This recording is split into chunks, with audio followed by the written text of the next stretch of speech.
გამარჯობა. ეთერშია გადაცემა აფხაზეთის ზურათორიასთან ერთად. დღევანდელ გადაცემაში ნახავთ.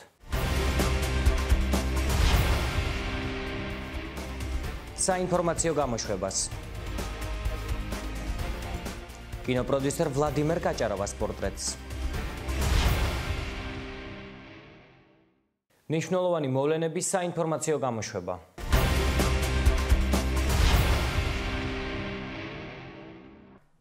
საქართველოში ოფიციალური ვიზიტით ლიტვის საგარეო საქმეთა მინისტრი ლინას ლინკევიჩუსი იმყოფებოდა.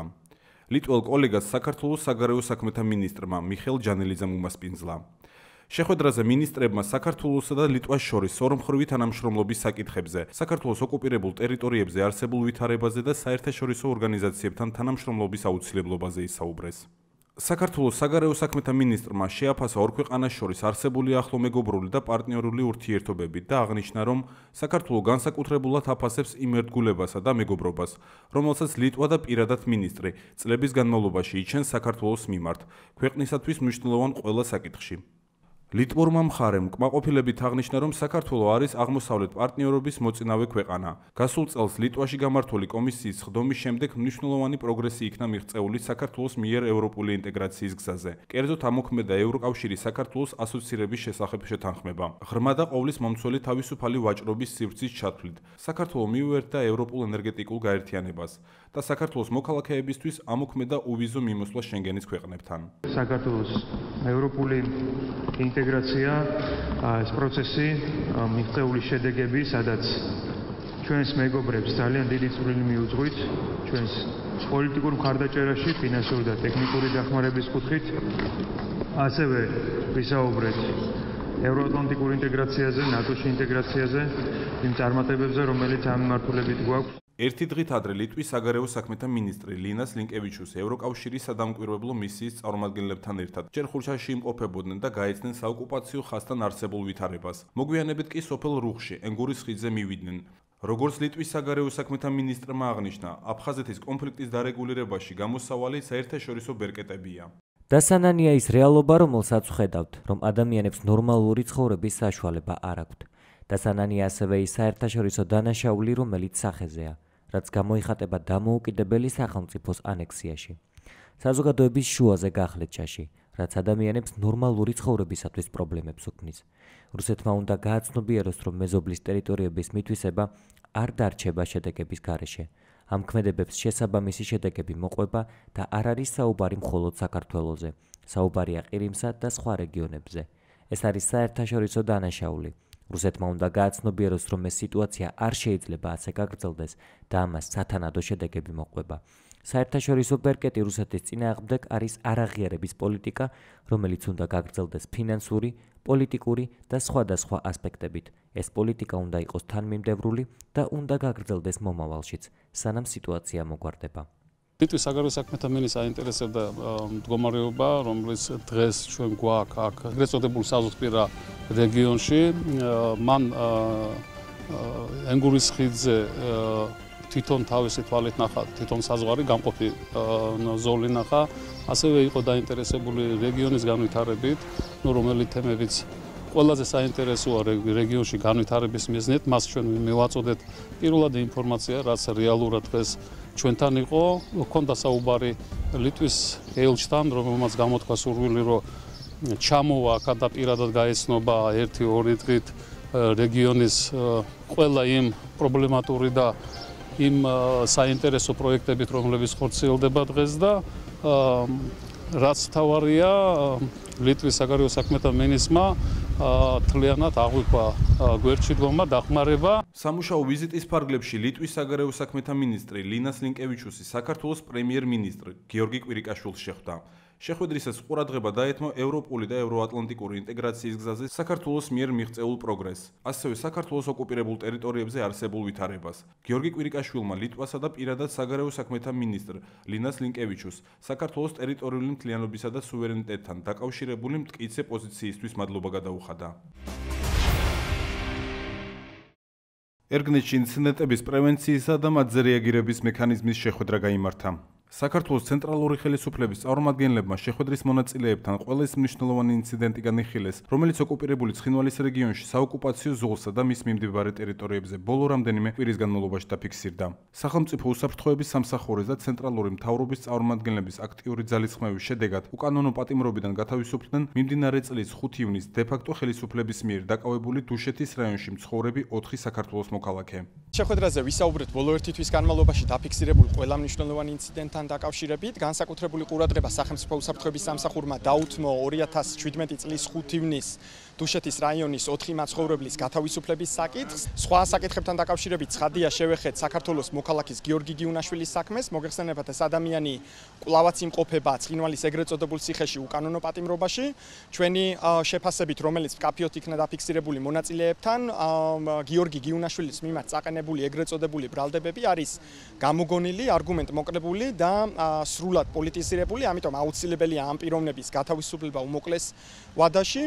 გარდა ახსენებული საკითხებისა, დღევანდელ შეხვედრაზე ჩვენ ასევე ვისაუბრეთ იმ პრობლემებზე, რომელიც საოკუპაციო ზოლზე და მის მიმდებარე ტერიტორიაზე ადგილობრივ მოსახლეობას კვლავაც ექმნება უკანონოდ აღმართული მავთულთლართების, ღობების თუ სხვა ხელოვნური ბარიერების მეშვეობით.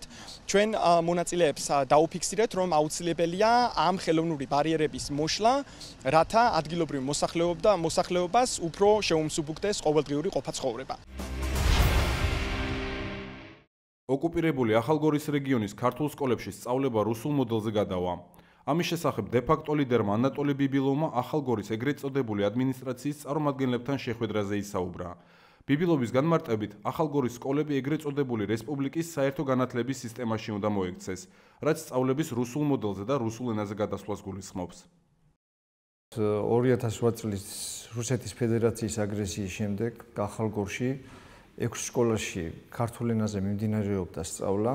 ერთადერთი შეზღუდვა და ეს მნიშვნელოვანი შეზღუდვა ის გახლდათ, რომ არ ჰქონდათ საშუალება, რომ 12 წლიანი სწავლება განეხორციელებინათ. საოკუპაციო რეჟიმის მოთხოვნა იყო, რომ ყოფილიყო აუცილებლად 11 წლიანი სწავლება. რაც ხელს უშლიდა, რომ შეესრულებინათ ეროვნული სასწავლო გეგმით გათვალისწინებული მიზნები და შედეგები. და ეხლა ეს დღევანდელი ბოლო განცხადება მიუთითებს იმაზე, რომ როგორც ჩანს, მათ სურთ, რომ ქართულ ენაზე ქართული სკოლები გადააკეთონ რუსულ სკოლებად. ეს იქნება ძალიან მნიშვნელოვანი დარტყმა, იმიტომ რომ ქართული სოფლებია, გარემო ქართულია სოფლებში, პრაქტიკულად მათ არ იციან რუსულ ენას არ ფლობენ, როგორც მოსწავლეები, ასევე მასწავლებლები და ძალიან რთულ მდგომარეობაში აღმოჩნდებიან ის მოსწავლეები, ის ქართველი მოსწავლეები, რომლებიც სწავლობენ ახალგორის სკოლაში. ალბათ ეს ნაბიჯი მორიგი შეცდომა არის, თუ კი გადაიდგა, მორიგი შეცდომა იქნება თან ისტორიული შეცდომად. რადგან საბჭოთა პერიოდის დროსაც კი, როდესაც საერთოდ წახალისებული იყო ის, რომ მხოლოდ რუსული სკოლები ყოფილიყო, ჩრდილო-ოსეთში იყო მხოლოდ 4 სკოლა და სამხრეთ ოსეთში იყო 40-მდე. ანუ ქართველები ხელს უწყობდნენ იმას, რომ ოსიური ენის ათვისების მსურველ ადამიანებს ამის საშუალება ჰქონოდათ. და ამიტომ და ისტორიას არ უყურს ხოლმე ძალიან უნამუსოდ, როცა იქცევა ერთი მხარე. აი ამ ფონზე თუ კი ოსურმა მხარემ ეს ნაბიჯი გადადგა, უბრალოდ მეტისმეტად უსამართლობა იქნება და დიდ უსამართლობას მერე მოსდევს ხოლმე მძიმე საზღაური. ეხლა მეტი მძიმე საზღაური რა უნდა იყოს, მაგ ნაბიჯით ოსური ადმინისტრაცია თავის ოს მოსახლეობას ასიმილაციისკენ უბიძგებს, როცა რუსეთისკენ უშვებს ძირითადად, ხო?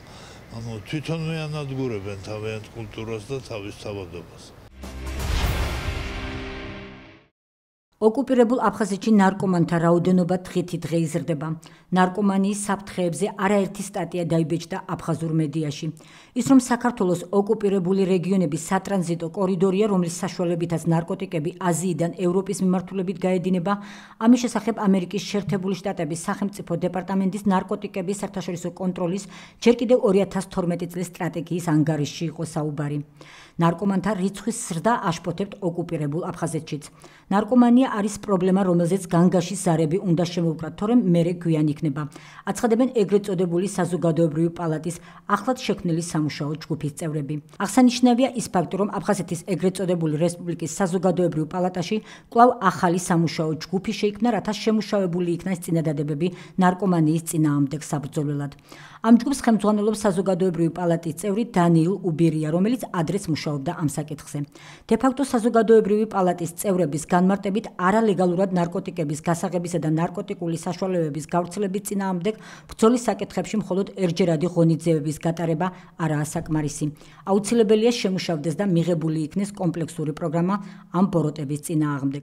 ეგრეთ წოდებული სამუშაო ჯგუფის შემადგენლობაში აფხაზეთის დე-ფაქტო რესპუბლიკის საზოგადოებრივი პალატის წევრების გარდა შევიდნენ ეგრეთ წოდებული პარლამენტარები. აგრეთვე დე-ფაქტო გენერალური პროკურატურის შინაგან საქმეთა სამინისტროსა და ნარკოდისპანსერის წარმომადგენლები. ეგრეთ წოდებული საზოგადოებრივი პალატის ახლად შექმნილი სამუშაო ჯგუფის ხელმძღვანელმა დანიელ უბირიამ აღნიშნა, რომ ადრეც საზოგადოებრივმა პალატამ არაერთხელ წამოწია ნარკომანიასთან ბრძოლის პრობლემები და პალატის წევრებმა არაერთხელ მიმართეს რუს კოლეგებს აფხაზეთში დაენერგათ მეტადონის პროგრამა, რომელმაც აფხაზური მედიის ინფორმაციით დე-ფაქტო აფხაზეთში რატომღაც არ მიიღო მხარდაჭერა. უბირიას თქმით, ის რეკომენდაციები, რომლებიც შეიმუშავა ადრე მოქმედმა სამუშაო ჯგუფმა ნარკომანიის პრობლემებზე, იგნორირებული იქნა ადრე ხელისუფლების მიერ. ამიტომაც ნარკომანთა რიცხვი არ მცირდება, პირიქით გაიზარდა. მათი ასაკი, ვინც მოიხმარს ნარკოტიკულ საშუალებებს, უფრო და უფრო ახალგაზრდავდება. არის შემთხვევები სკოლებში ნარკოტიკული საშუალებების შეღწევისა. აღნიშნავს უბირია. ნარკომანია აფხაზეთისთვის არის საფრთხე ეროვნული უსაფრთხოებისთვის და ჩვენ არ გვაქვს უფლება ეს პრობლემა დავტოვოთ შესაბამისი ყურადღების გარეშე. აცხადებენ სამუშაო ჯგუფში. ეგრეთ წოდებული პარლამენტის წევრების რაულ ლოლუასა და ილია გუნიას განცხადებით, ოკუპირებულ აფხაზეთში სამართალდამცავი ორგანოები ყოველთვის იბრძოდნენ ნარკომანიის წინააღმდეგ, თუმცა სასურველია ეს ბრძოლა ყოფილიყო უფრო ეფექტური. მათივე განმარტებით არის პრობლემები დანაშაულის შეუქცევადობასთან დაკავშირებით.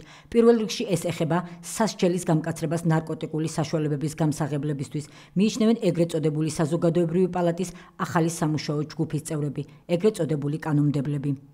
მათივე მოსაზრებით საჭიროა კომპლექსური პროგრამა ნარკოტიკული საშუალებების გავრცელებასთან საბრძოლველად. ოკუპირებულ აფხაზეთში ეგრეთ წოდებული საზოგადოებრივი პალატის სამუშაო ჯგუფის წევრები საუბრობენ ეგრეთ წოდებულ საზღვარზე კონტროლის გამკაცრებისა და ინსპექტორების მიერ პრევენციული სამუშაოების ჩატარების აუცილებლობაზე.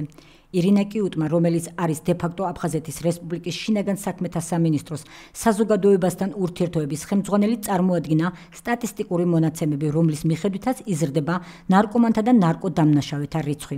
2014 წელს ნარკოტიკული საშუალებების გავრცელებასთან ბრძოლისას დაფიქსირდა 92 დანაშაული, 2015 წელს 134, 2016 წელს 128, ხოლო 2017 წლის პირველი კვარტალის მონაცემებით ბევრად უფრო გაიზარდა ნარკომანთა და ნარკოდამნაშავეთა რიცხვი. ოკუპირებულ აფხაზეთში მსჯელობენ ნარკომანიის პრობლემებზე და მისი დაძლევის გზებზე. ამასობაში კი არაერთ საერთაშორისო კვლევაში მოხსენიებულია აფხაზეთი ნარკოტრანზიტის ერთ-ერთ მნიშვნელოვან პუნქტად.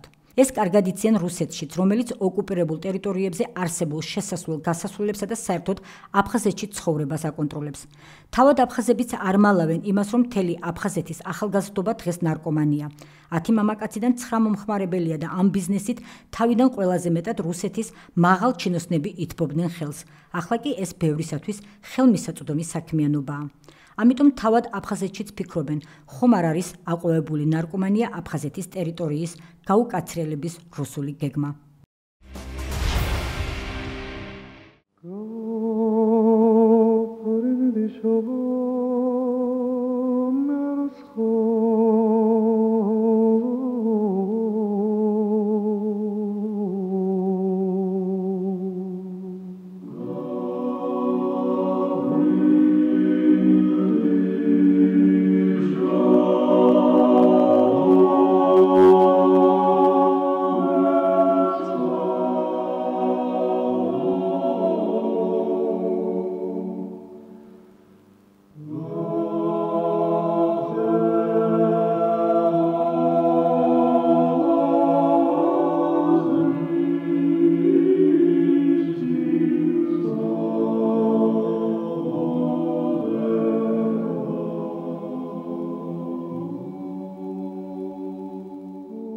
თბილისის საკრებულოსა და მერიის ინიციატივითა და აფხაზეთის ავტონომიური რესპუბლიკის მთავრობის მხარდაჭერით საბურთალოს რაიონში აფხაზეთში დაღუპული ნუკრი გერგედავას სახელობის ქუჩა გაიხსნა. საქართველოს ტერიტორიული მთლიანობისათვის მებრძოლი მამულიშვილების უგდავსაყოფად უკვე ტრადიციად იქცა მათი სახელების თბილისში ქუჩებისთვის მინიჭება. დღეს ჩვენ კიდევ ერთი ბიჭის ომში დაღუპული ნუკრი გერგედავას სახელს პატივს მივაგებთ და ვფიქრობ, რომ ეს ტრადიცია, უკვე ჩამოყალიბებული ტრადიცია გაგრძელდება. უკვე 30-ზე მეტი ქუჩა ატარებს არა მარტო სოხუმელების ან აფხაზეთში დაბადებული და იქ დაღუპული ბიჭების სახელით, არამედ თბილისში დაბადებული, აქ მაცხოვრებელი, მაგრამ აფხაზეთის ომში დაღუპულთა სახელით. მე დიდი მადლობა მინდა უთხრა საკრებულოს, ბატონ გიორგი ალიბეგაშვილს, ბატონ დავით ნარმანიას ვთქვა და ხარში გვიდგას და აკეთებს ყველაფერს, რომ ჩვენ შევასრულოთ ჩვენი მისია. ეს არის იმ ქალბატონების, იმ ბატონების დამსახურება, ვისთვისაც ძალიან ღირებულია დაღუპულთა სახელები. მათ შორის მშობლები არიან, ნათესავები არიან, ახლობლები არიან. მე არ შემიძლია არ ვახსენო აქ ქალბატონი მარინა ნაჭკებია და მისი მეგობრები ქალბატონები, რომლებიც დღე და ღამე ზრუნავდნენ იმისათვის, რომ ეს პროცესი დაწყებულია. აუცილებელია რომ გმირების სახელები უკდავყოთ და ამისთვის მადლობა მინდა უთხრა თბილისის მერიას, საკრებულოს, საქართველოს მთავრობას, რომ ეს პროცესი მიმდინარეობს. ეს არის ჩვენი მომავლის საწინდარი, იმიტომ რომ ახალგაზრდა თაობა მიწოდეს თუ ვინ გაწირა თავი სამშობლოს გადარჩენისთვის, მისი ერთიანობისთვის. ნუკრი გერგედავა აფხაზეთის ომის დროს 1993 წლის 30 სექტემბერს სეპარატისტებმა სასტიკი წამებით დედის თვალწინ გამოასალმეს სიცოცხლეს. მის საფლავს ოკუპირებულ აფხაზეთში წლების განმავლობაში აფხაზი მეგობრები და მეზობლები პატრონობდნენ. მოგვიანებით ნუკრი გერგედავას ცხედარი თბილისში გადმოასვენეს. დაკრძალულია ვაკეს საბურთალოს სასაფლაოზე. ქუჩის გახსნას მისი ოჯახის წევრები, მეგობრები და ავტონომიური რესპუბლიკის ხელისუფლების წარმომადგენლები ესწრებოდნენ. შულმკვდარი დედა ნაირა კალანდია, რომელსაც ბანდფორმირებების წევრებმა 17 წლის ვაჟი თვალწინ დაუხვიტეს და მისი თვალი გადააყლაპეს, ამბობს, რომ ერთ-ერთი ქუჩისთვის ნუკრი გერგედავას სახელის მინიჭება მისი შვილის უკდავყოფის გამოხატულებაა. დღევანდელი დღე დედა ჩემთვის სიხარულიცა და მწუხარებაც. დღეს ძალიან აღელვებული ვარ. ყველას მადლობა მინდა გადაუხატო ასეთი დაფასებისთვის. ჩემი შვილის ქუჩა რომ გაიხსნა და რომ აწერია ჩემი ნუკრის სახელი, ეს ჩემთვის არის გაცოცხლება. ჩემისთანა დედა დღეს ცოცხალი არ უნდა იყოს, იმიტომ რომ ჩემი შვილის თვალი მაგ გადაყლაპული ისეთი ტრამვითა და ისეთი დღე მაგ გადატანილი, რომ დღეს ცოცხალი არ უნდა ვიდგე აქ, მაგრამ ის მაცოცხლებს, რომ ხარში მიდგას. ყველა დიდი მადლობა ყველას.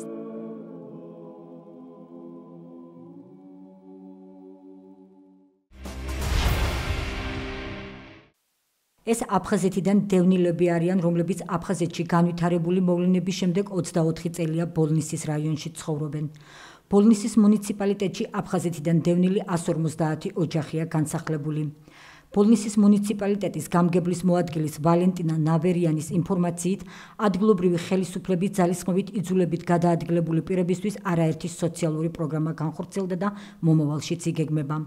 10 ივნის აფხაზეთის ავტონომიური რესპუბლიკის მთავრობისა და ავტონომიური რესპუბლიკის ჯანმრთელობისა და სოციალური დაცვის სამინისტროს ორგანიზებით ბოლნისში მცხოვრები დევნილებისთვის ახალ სამედიცინო ცენტრში უფასო სამედიცინო გამოკვლევები ჩატარდა. აქცია სამოქალაქო განვითარების ფონდისა და მისი დამფუძნებლის სოხუმის მკვიდრის დეკანოს ბასილ ახვლედიანის ინიციატივითა და ბოლნისის მუნიციპალიტეტის მხარდაჭერით განხორციელდა.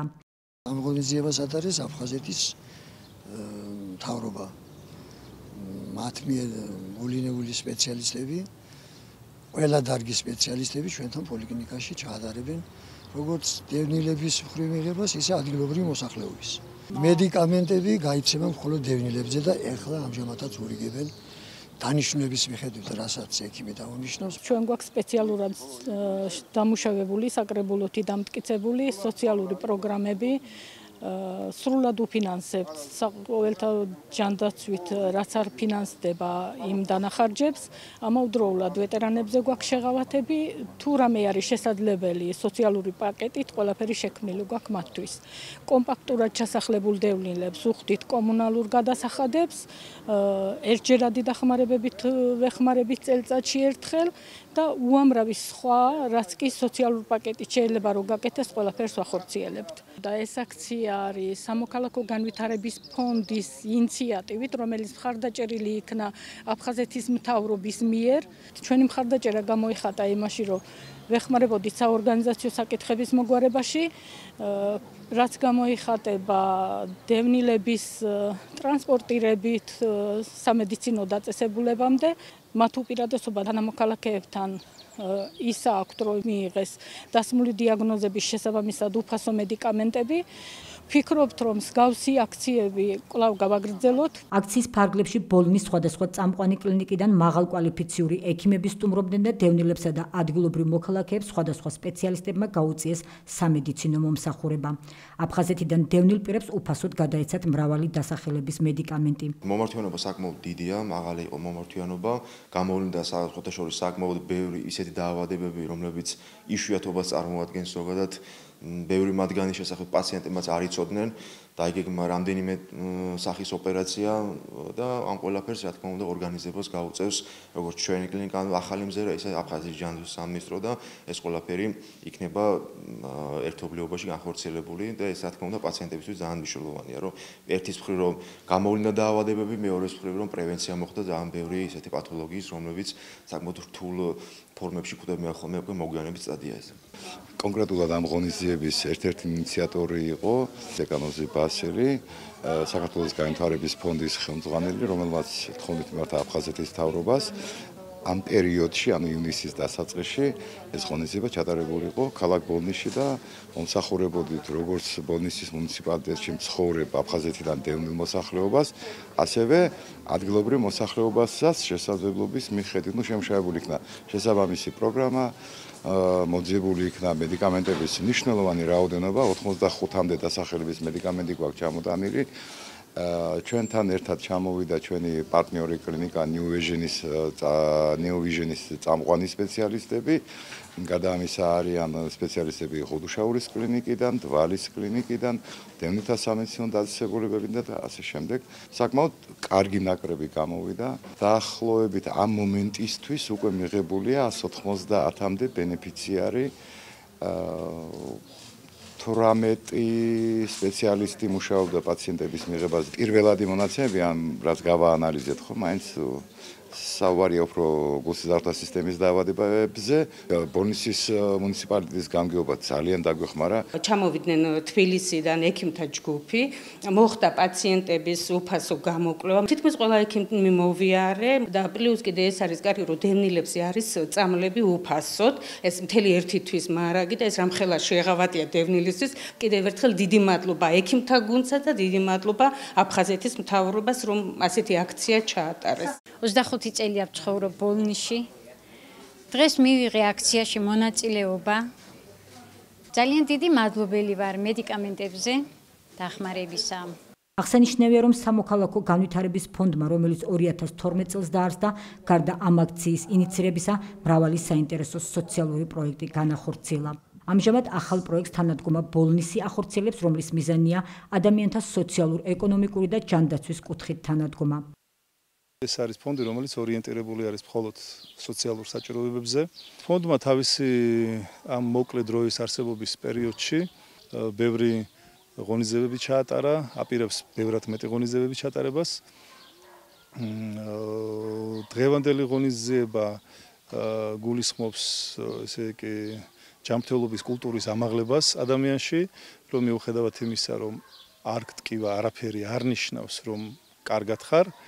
აუცილებლად უნდა ვადევნოთ ჩვენს ჯანმრთელობას თვალი და სწორედ ამიტომ აი ამ მიზნით, ასე ვთქვათ, შედგა ჩვენი კავშირი და საუბარი აფხაზეთის მთავრობასთან.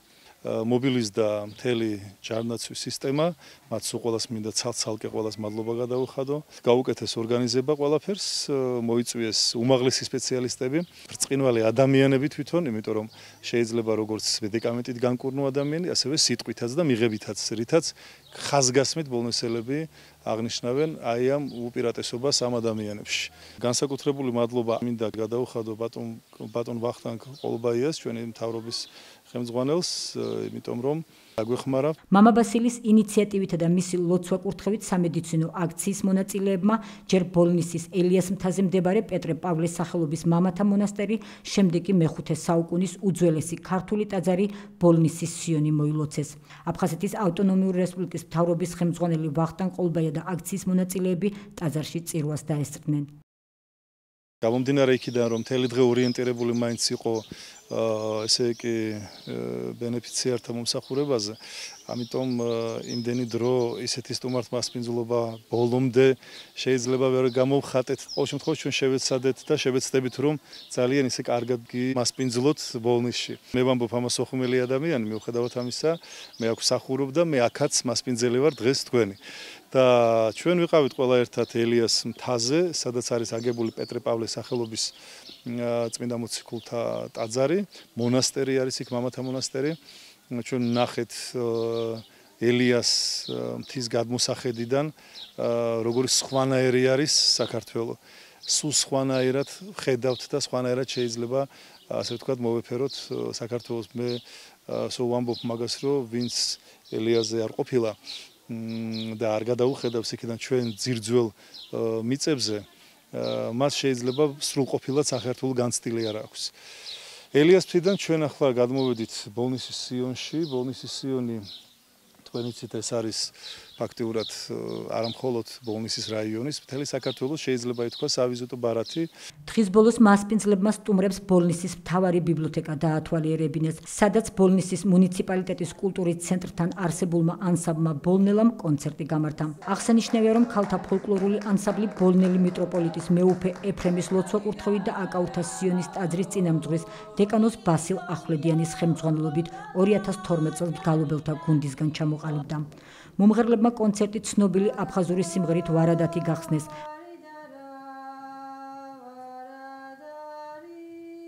ასევე საღამოზე ძველი ტრადიციული და მსმენელისთვის ნაცნობი ქართული ხალხური სიმღერები შეასრულეს. ძალიან მოხარულები ვართ ასეთ შესანიშნავ ღონისძიებაში მონაწილეობისათვის, რომელიც მამა ბასილის ორგანიზებით ჩატარდა დღეს ბოლნისში. ჩვენ ამ საქველმოქმედო აქციის ერთ-ერთი შემადგენელი ნაწილი ვიყავით ამ აქციის და რაღაცნაირად ჩვენი წვლილი შევიტანეთ ამ შესანიშნავ აქციაში. ღონისძიება მთლიანად დამსახურება მამა ბასილისა, რომელმაც ითავა თავისთავად ამ ღონისძიების ჩატარება აქ ბოლნისში, რომელშიც ჩვენ არაერთი, ისე ვთქვათ, ვიზიტი გვქონდა. დღეს ის განსაკუთრებულია რამე თუ აი ის ტარდება ამ ლოზუნგით. მამა ბასილი, რომელიც არის სოხუმის მკვიდრი, მსახურება გაერთიანების იდეას და დღეს რა თქმა უნდა უფლებაც არ ქონდა, რომ არ დავთანხმებოდით მამა ბასილის წინადადებას, მოვფერებოდით ჩვენ ხალხს. მთავარი მიზანი არ იყო მხოლოდ და მხოლოდ დევნილების მომსახურება. იყო მთლიანად ამ რაიონის ამ კუთხისადმი პატარა ნობათის გაკეთება. ჩვენ ვიყავით ტაძარში, ისევე ახალით ამ ძველ საოცარ კულტურას, ისტორიას, იმას რაზეც ჩვენ ვდგევარ და აღთვალებული მივდივართ. მამა ბასილმა მადლობა გადაუხადა აფხაზეთის ავტონომიური რესპუბლიკის მთავრობის თავმჯდომარეს ვახტანგ ყოლბაიას და აქციის მონაწილეებს ბოლნისში სტუმრობისთვის. საზოგადოებას კი ამცნო მისი ახალი პროექტის შესახებ, რომელიც ქართველი ემიგრანტებისთვის რუსთაველის თეატრში ჩატარდება. მამა ბასილმა ბოლნისის სტუმრები დალოცა და აფხაზეთის მკვიდრთ ქვეყნის გაერთიანების იმედით დაემშვიდობა. მივენდოთ უფალს და იგი გამოგზრდის ჩვენ. ყველაფერი რაც კი ხდება ჩვენს თავს, ჩვენ ვართ დევნილობაში, ჩვენ ვართ სახლში, ჩვენ ვართ მოგზაურობაში, ჩვენ ვართ მწუხარებაში თუ სიხარულში, ამას არ აქვს მნიშვნელობა. ის სადაც ჩვენ ვართ ღვთისგანგებულებით და ვართ იმიტომ, რომ შესაბამისად მოუხმოთ უფალს. როდესაც ამ არის ძველი ასეთი ნათქვამი, როდესაც შენ ხარ მწუხარებაში, მაშინ მადლობდე ღმერთს და მწუხარება მალე ჩაივლის. და როდესაც შენ ხარ სიხარულში, მაშინ ადიდებდე ღმერთს და სიხარული დიდხანს გაჩერდება შენთან. ასე რომ მიუხედავად ყველაფრისა, ჩვენ ყველა ადამიანი სადაც არ უნდა ვიყოთ, უნდა გვახსოვდეს ღმერთი და ვიცოდეთ, რომ ღვთის განგებულებით ვართ იქ, სადაც ვართ. და რაც შეეხება ჩვენს მოსახლეობას, აფხაზეთის მოსახლეობას, ჩვენ რაც შეგვეხება, ხო? მე შემიძლია ვთქვა ასეთი რაღაცა, რომელსაც ჩვენი დიდი მეუფე უწმინდესი და უნეტარესი სრულიად საქართველოს კათოლიკოს პატრიარქი ილია მეორე ხშირად იხსენებს აღმოსავლურ სიბრძნეს ო მწუხარება შენ ხარ დასაწყისი სიხარულისა, ო სიხარულო შენ ხარ დასაწყისი მწუხარებისა. ანუ ეს მწუხარება, რომელიც ჩვენ ამ დევნილობაში, ამდენი წლის განმავლობაში გავდივართ და ფაქტიურად ჩვენი კერია უკვე აგერ-აგერ საერთოდ გაცივდება, აუცილებლად შეიძლება უდიდესი სიხარულით და მაშინ, როდესაც ჩვენ ამას არ მოველოდებით, ისე როგორც არ დაგვიგეგმავს და ისეთი უცნაურობები და სიხარულით ახსავსე იქნება ეს პროცესი, რომ ვერც კი წარმოვიდგენდით, რომ ასე შესაძლებელი იყო დაკარგული მიწების დაბრუნება.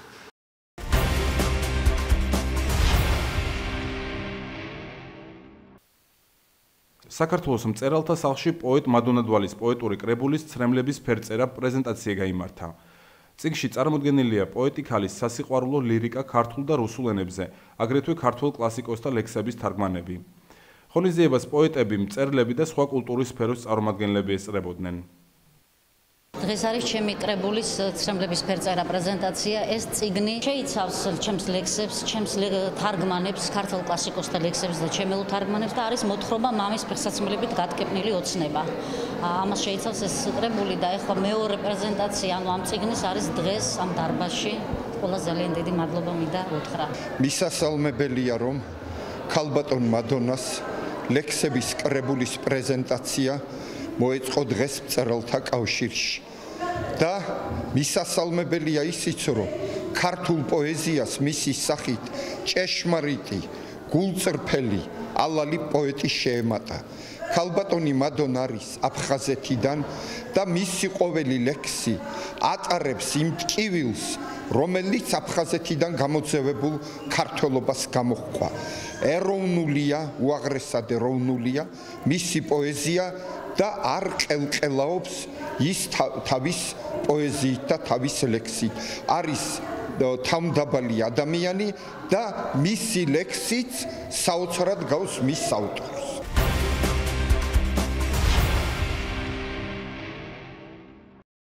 აფხაზეთის სულიერებისა და კულტურის ცენტრმა დები ჭოხონელიძეების შემოქმედებით საღამოს უმასპინძლა. ყური უგდე საქართველოს. ასე ეწოდებოდა ღონისძიებას, რომელიც უწმინდესისა და უნეტარესის, სრულიად საქართველოს კათოლიკოს პატრიარქის ილია მეორის აღსაყდრებიდან 40 წლის თავს მიეძღვნა. ჩვენი უწმინდესის აღსაყდრების საიუბილეო თარიღია და ყველა ვზეიმობთ ამას თელი საქრისტიანობით. ჩემთვის ძალიან დიდი პატივია, რომ მეუფერებოდი ჩვენი სიმღერებით ჩვენს უწმინდესს, იმიტომ რომ ის არის ჩვენი ძალიან დიდი განძი. აქ იყვნენ აფხაზეთიდან დევნილები და ეს მთელი საქართველოს ძალიან დიდი ტკივილია და მთელი საქართველოს საზრუნავი და საფიქრალია. კიდევ ერთხელ აღინიშნა კათოლიკოს პატრიარქის როლი ქართული ეკლესიისა და საზოგადოების წინაშე. გაიხსენეს უწმინდესთან და უნეტარესთან დაკავშირებული ისტორიები. საღამოზე მომღერლის 10-მდე სიმღერა შესრულდა.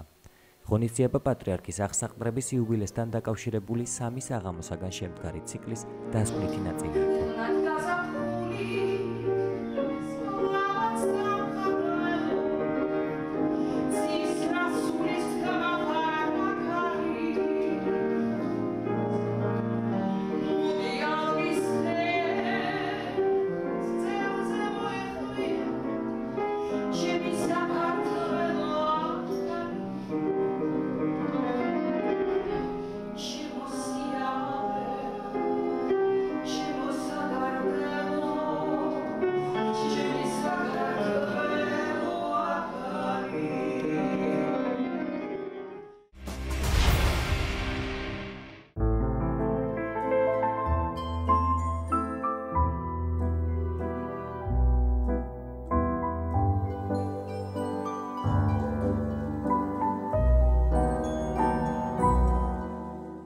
რუბრიკაში პორტრეტი წარმოგიდგენთ წარმატებულ სოხუმელს, კინოპროდიუსერ ვლადიმერ კაჭარავას.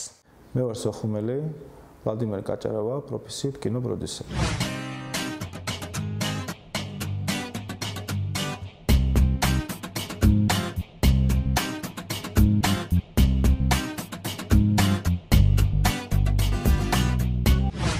16 წლის ვარ.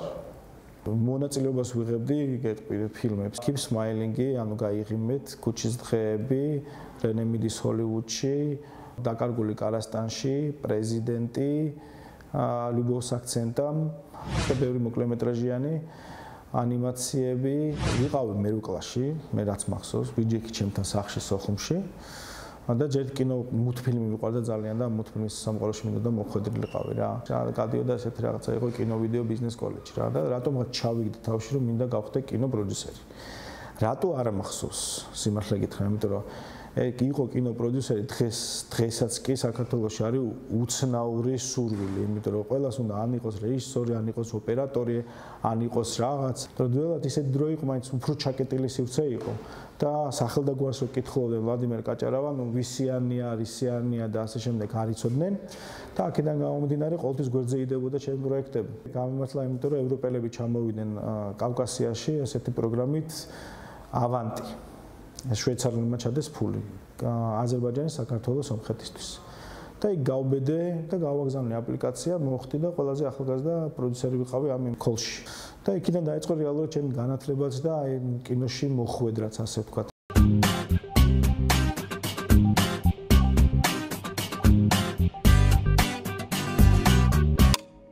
ჩემთვის კინო იყო კინო პროდიუსერი ზუსტად იგივე შემოქმედებითი მუხტის მატარებელი როგორც იყო რეჟისორი.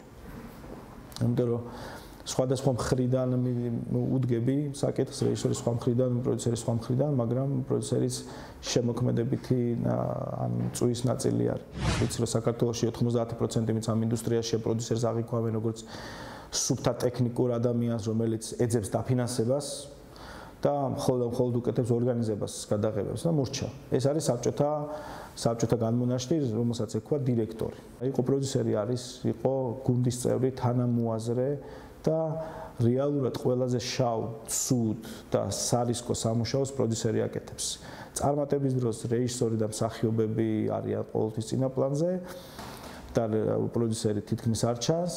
წარმატებლობის დროს პროდიუსერი ჩანს და ასევე თუ ფინანსური რისკები, იმიტომ რომ საქართველოში საოცრად დიდი ფინანსური რისკებზეა საქმე მიდგარი, იმიტომ რომ საგადასახადო კოდექსი, მილიონი საკითხი, რომელიც ამასთანაა დაკავშირებული, არ არის გამართული იმისთვის, რომ ჩვენ კინოწარმოება გქონდეს ნორმალურ რეჟიმში. ჩაქრეთ შუქები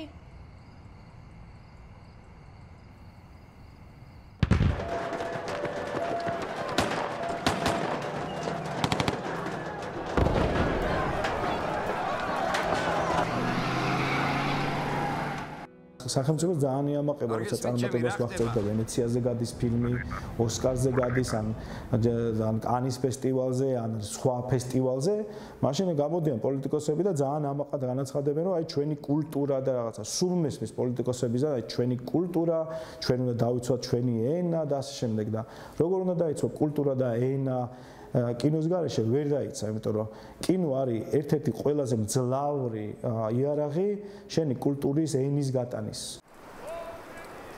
ის გუდი შეიქრავი. ამბაიქრავი. მისგონსა ჩათული და მისგუდი ჩათქარვან. გვაქვს მოლაპარაკება რუდოლფ ჰერცოგთან, ვერნერ ჰერცოგის შვილთან, რომელსაც მოეწონა ჩვენი გადაღებული მოკლემეტრაჟიანი დინოლა და სვანეთში უნდა გადაღება ზამთარში. უკვე სკაუტინგი გავაკეთეთ და კმაყოფილები არიან. იქნება პროექტი ბრიტანულ, გერმანულ, ქართული, ასეთი კოპროდუქცია.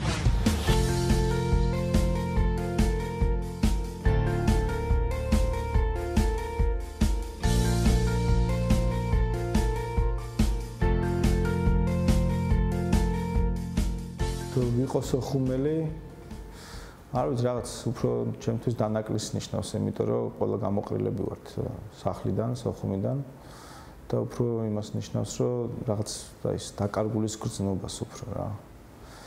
მაგრამ მეორე მხრივ მეამაყება, რომ ვარ სოხუმიდან და ძალიან მინდა რომ დაბრუნდეს აფხაზეთი საქართველოს ფარგლებში. და აფხაზეთში გავაკეთოთ კაი დიდი კინოსტუდია. რა მახსოვს სოხუმიდან. სოხუმიდან მახსოვს რა მოზაიკურად რაღაცა ნაგლეჯები მახსოვს მაგალითად ფეხბურთზე დავდიოდი და ბოლო დღე ჩვენი გუნდის შეკრების როცა ჩვენი მწვრთნელი აი ძველ სტადიონზე ვარჯიშობდით ხოლმე და შევიკრიბეთ და რა თქვა რომ რაღაც არეულობა იწყება და დროებით უნდა შევაჩეროთ ვარჯიში და ну მე შევიკრიბებთ მე არასდროს არ შევიკრიბეთ იმიტომ რომ ომი დაიწყო მახსოვს რაღაც ფერები მახსოვს პირველად კანში როცა მოვხდი კანის ფესტივალს ის ადგილას ცხოვრობდი რომ ჩემს სახლის უკან ჩანდა მთა და მაშინ ზუსტად დედაჩემს დაურეკე და სკაიპი ჩავერთე და ვაჩვენებდი რომ მეთქი როგორ გავს მეთქი სოხუმს თქვა რა თავის ფერებით და რაღაცა ის მთის ფორმით და ასე შემდეგ რაღაც ესეთი რაღაცეებია რა ჩემთვის ზღვას როგორ არ ვაფასებდი ის მახსოვს სულ ეხვეწებოდი რომ გუმისტაზე წამიყვანე დინარეზე წამიყვანე დინარეზე წამიყვანე და ზღვისკენ გახედვა არ მინდოდა რაღაცა და მე რომ აქეთ რო ჩამოვედით ძალიან როცა გაგვიჭირდა და საერთოდ აღარაფერი აღარ მქონდა არაფრის საშუალება წლები ბევრი ხანი ზღვაზე არ ვიყავი ნამყოფი რა და მე ჩემო მეგობარმა წამიყვანა ისიც და მახსოვს აი მატარებაში როგორ შემოვიდა ზღვის სუნი რა და მივხვდი როგორ მომნატრებია ზღვა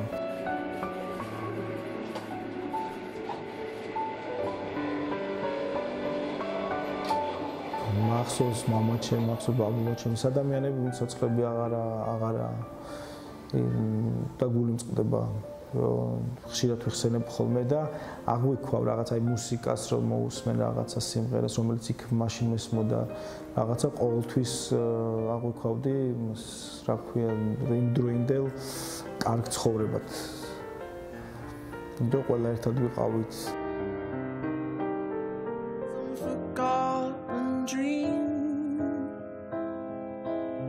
Seems like all I really was doing was waiting for you.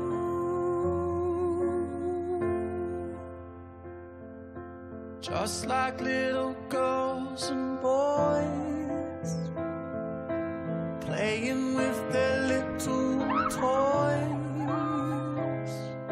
Seems like all we really were doing was waiting for love. ქორწილი სადან სასაცილო ის ძალიან სწრაფად მოხდა ყველაფერი. მივდექით როგორც კინოს.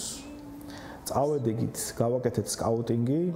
სკაუტინგის შედეგად შევარჩიეთ გუდაურის თავზე მინდორია ის გადასახედი რომ იმის გვერდზე და გადავწყვეტით რომ იქ გაგვეკეთებინა. და ყველა ჩემი მეგობრები, კოლეგები სხვათა შორის ძალიან დაგვეხმარნენ და დაგვეხმარნენ იმაში რომ ეს ტენტები მოგცეს და ასე შემდეგ რა, გენერატორები და ასე შემდეგ.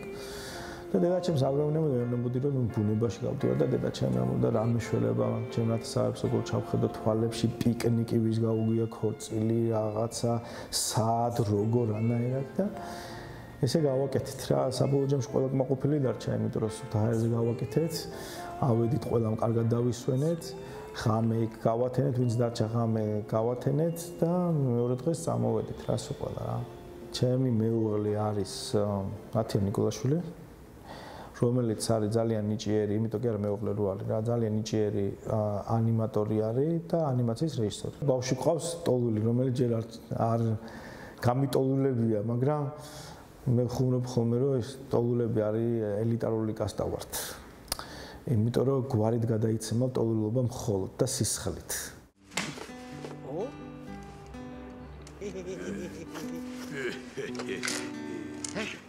იყო პატრიოტი, ჩემთვის ნიშნავს ძალიან მარტივ რაღაცებს რა, უნდა გამოიხატებოდეს ქვეყნის სიყვარულში, შრომის მოყვარეობაში, პატივისცემაში, შრომის მოყვარეობა ნიშნავს, რომ იამაყო იმითი, რასაც აკეთებ.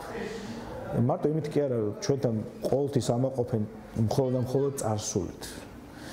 და ეხლა რასაც აკეთებენ, ხო, იმითი დიდად არ ამაყობენ. შენი აზრი უნდა გქონდეს და მართლა დარწმუნებული უნდა იყო იმაში, რასაც აკეთებ და უნდა გიყვარდეს.